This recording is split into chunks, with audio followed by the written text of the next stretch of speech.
Hi, I'm Louise, and today I'm going to be talking about Tron Ares. I will admit, I went into this with absolutely zero expectations. I went once the weekend was over, I'd seen the reviews, I had seen the box office. I was like, there's no way that this is going to be any good. So I was already down here as far as like, it's just gonna be okay. And I was looking forward to seeing the visuals and hearing the music, but I was not expecting much more than that. And I actually enjoyed this a lot more than I thought I would. It's not a perfect film, for sure, but I did have a really fun time, actually. So I saw it in IMAX, I should clarify, and I think it looks fantastic in IMAX, I will say. All of the visual language was really fun, and there's a lot of pulls from Tron Legacy and the original Tron, though the original Tron stuff is not on screen as long as I thought it would be. Most of the stuff that's in the film you see in the trailer. But in any case, it was still really fun. I have a couple things that I didn't love, of course, but I think overall I had a pretty good time. I mean, I think it helped that my expectations were on the floor, and so I was not expecting anything amazing. If you're already like iffy about going to go see it, I don't think that this will convince you that Tron is interesting. It's definitely a Tron movie for Tron fans, but not quite that either, because it's not really a sequel to anything. I mean, there are elements from both films that show up, but it's an entirely new cast of characters, and Jeff Bridges is only there for like maybe 5 minutes. So if you're looking for a sequel to Tron Legacy, this is not that at all. I kept thinking Tron Legacy had such an interesting ending to it. Like, why didn't they just pick up there? Anyway, that's my preamble here, but I wanted to get into some of the things I think that worked and things that didn't work.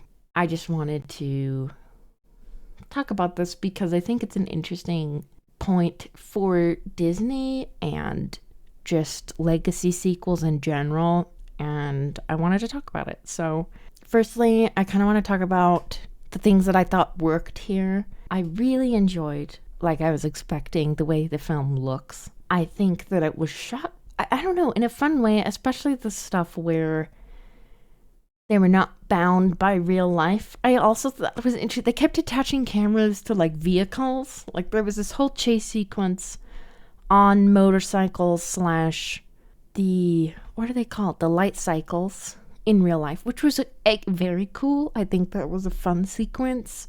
The cinematographer is Jeff Cronenweth, who also shot things like Fight Club, The Social Network. I don't know. I think especially The Social Network, even though it's less flashy in its cinematography, I think it's, I don't know, purposeful at least. There were some things that I really loved. Like there's a moment where they're riding across like digital water and Greta Lee sticks her hand into it, lifts it, and everything squares. It's not like regular water, obviously. And you notice as they're going past, like in real life, when water is like flying up, because they're riding on, I believe it was a light cycle. Yeah. And, they're riding past, the camera's stationary, it's getting splashed. And instead of having droplets on it that are circular, they're square, which I just was like, that's so cool that they thought to do that. And there's little things like that throughout the film that I really was just like, the people working on the visuals of this film, I just get the feeling that they're thrilled to be working on this. And you don't see that all the time, but here I just thought that was such a fun little detail. They didn't have to do that. And I really appreciated it because not only were they doing that, but they took the time to show Greta like dipping her hand into it and looking at it, and then not immediately, but within a short amount of time you're seeing the water on the camera and it's square. I just think that's cool. I feel like so many big movies now kind of are samey looking. They're trying to be realistic and grimy. And I enjoyed that this was not that.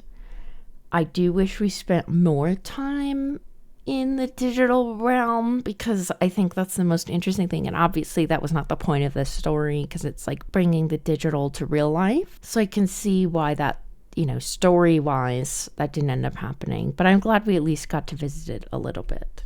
Another thing I enjoyed was the music, of course. It can kind of be a lot in the IMAX theater. I do think I still prefer the Daft Punk soundtrack, but that's more, I think, to do with my personal music taste. I love Daft Punk. I grew up with them. 9 Inch Nails I am less familiar with, but I think it fit the film well, and I like that they were doing something similar. Not obviously it's not the same, but they didn't go with like a traditional composer.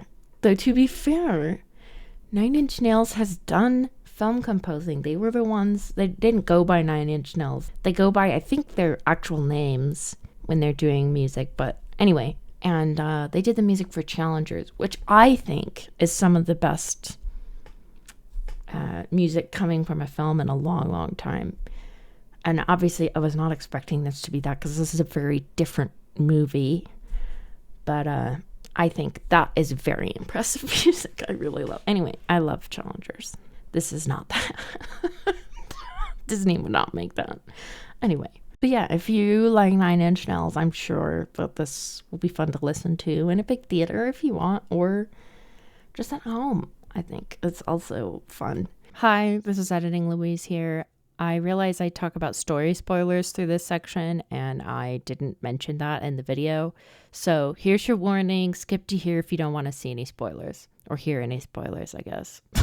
So some things that I thought were less strong. I thought the idea of the story was interesting. Basically, they don't really explain this in the trailer, so a lot of this was new to me.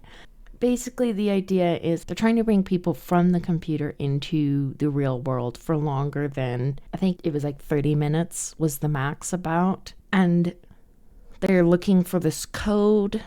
They're calling it the permanence code so that people from the digital world can become real. Essentially, it's not even like they're still digital people. They just become like real life people is what ends up happening. It was funny to me. Like, so our main duo, okay, is Jared Leto, who, why did they cast him? I thought it was interesting. He is one of the producers. He's listed as one of the producers. I don't know to what degree he's a producer. This film has 6 producers, so I don't know if he was like actually producing in the sense that he was like putting together schedules, all that jazz, or more he was just like a creative consultant or something. But anyway, I thought it was interesting that he was listed as a producer. I don't know why they cast him, to be honest. Like, he could have been played by anyone. They had Cameron Monaghan in it for like 2 seconds. He's in like one shot. And he could have played this role. I think he would have done a great job. I know he has the physicality and the acting ability. I really love his performance in the Jedi games. So I was like, what is he doing here for just a second? I thought he might be coming back. I don't know. He didn't. He's only in a scene. They really could have cast anyone for that part. It wasn't something that like Jared Leto brought especially to the film. He could have been played by anyone. So I don't know why they made that choice. I just feel like he was also in, not that people watched this, I did. There was that Haunted Mansion film that came out a couple years ago, and he played the Hatbox Ghost, I think. One of the ghosts. He was the main villain.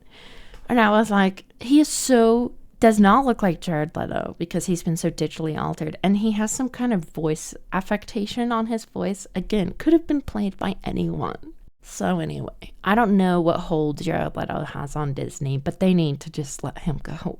Because I don't think he was bad necessarily. He has no soul, which I guess works because he's like a digital thing, but then The whole story is him, like, seeing Greta Lee's character and, like, I get it, she's beautiful, and being like, I want to be human, essentially. But there's no romance between them either, which I thought was odd. Disney is also anti-romance these days, and they could have leaned into that maybe if it wasn't Jared Leto.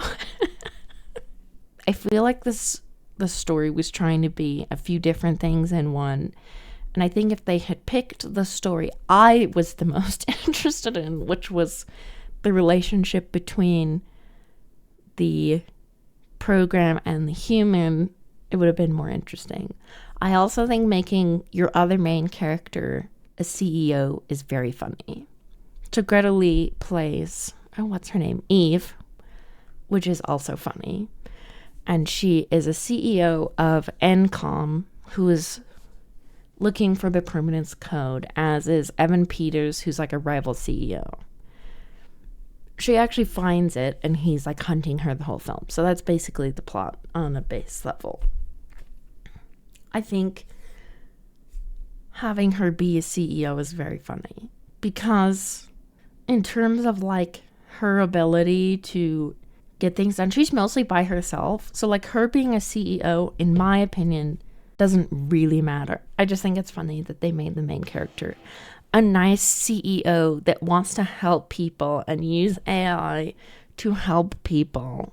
So yeah, the story itself is fine, but I was not expecting anything crazy. The Tron films, as fun as they are more about the vibes than the story. And that's okay. I don't think every movie has to have an incredible story. I wish they would. Can you imagine a Tron movie with like a great story with great characters? I wish they could have gotten Joseph Kosinski to direct this. I think that would have been really cool. He was the director of the original Tron Legacy and has since gone on to do things like Top Gun Maverick. But I think that Top Gun Maverick takes what works in Top Gun and like makes it really amazing. I think he's a good pairing for Tom Cruise, because Tom Cruise loves to do crazy things in his films. And I remember before it came out being like, I saw in the advertising that they were putting IMAX cameras into fighter jets, which I was like, that sounds amazing. So even if the story isn't any good, I want to go see it just because I want to see what that looks like. And so then it came out and people were loving it. And I was like, what? And it was really great. I think Joseph Kosinski has the stuff to make another Tron film, especially now that he's had a little more experience. I think Tron Legacy was his first film. Let me double check that though.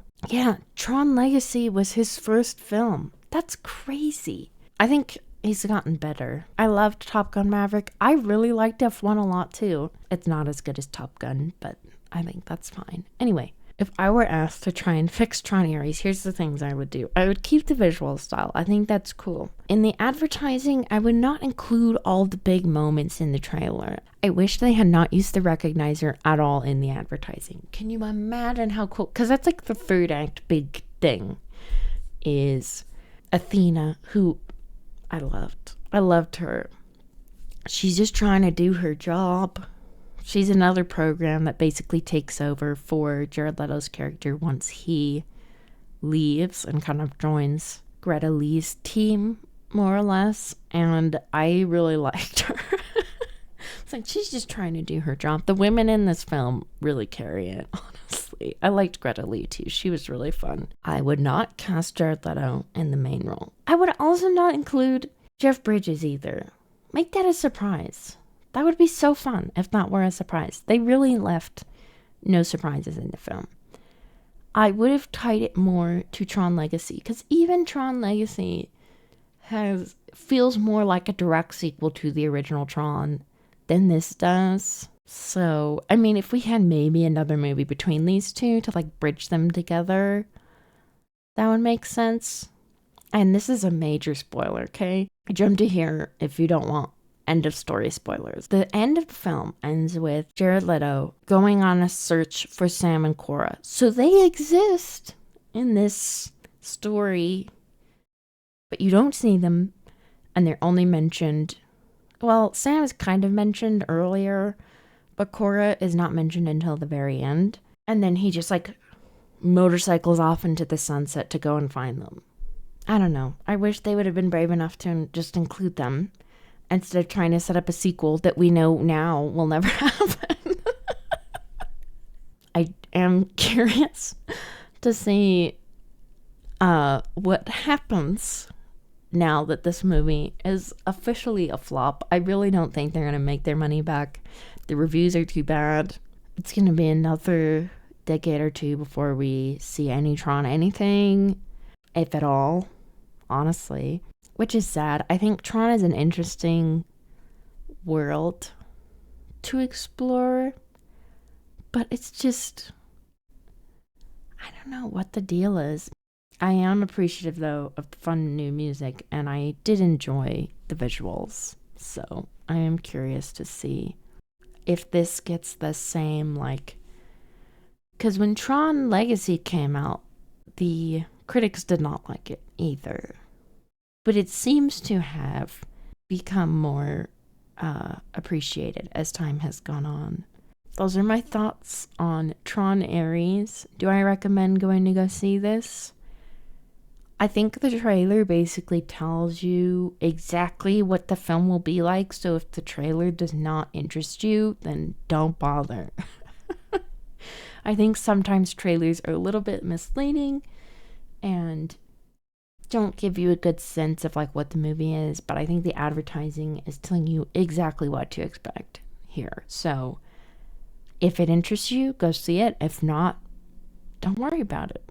It's fine. You're not missing out, really, unless you like Tron and want to hear the music of Nine Inch Nails in a theater sound system. So those are my thoughts on the film. I'm hoping to do more reviews in the future. I'm working on a couple rankings, and so that's been taking a lot of my time. I loved doing the Ridley Scott one, so now that we're back into like a couple of bigger directors, or at least directors I'm interested in watching the filmography of, they're releasing some new stuff in the coming months, so I'm working my way through their filmography. And if you watch my weekly videos, I bet you can guess who they are, because I include them in my weekly videos.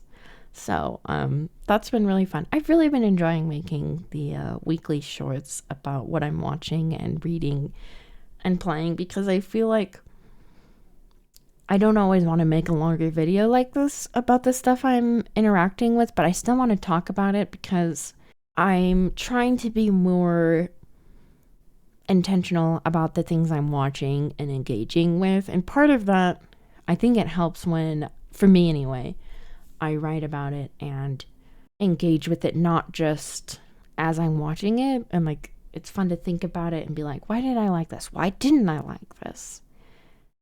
So anyway, thank you for anybody who's ever interacted with those. Y'all have been motivating me to make them every week, and they've been very fun. So thank you guys. And I would love to know what you think about the film. I'd be curious to hear if you've seen it, what you think of it, and if you're not going to see it, why? Because I think that's also valid. Being like, I'm not going to see this because of X reason. I think there's a lot to be said about the way that things are advertised to us, and even not just like what's literally in the advertisement, but also who they're working with, who's making it. I think that also influences me a lot in what I decide to go see. So I'd be curious to hear about that too, if you haven't seen it and why you haven't seen it. I'm curious to see what the rest of 2025 is like. I don't think anything is going to beat Sinners as my number one film of the year, but I dare any movie to try. One Battle After Another was close, but I didn't. I need to see it again. I think I need to see it again. Thanks for watching.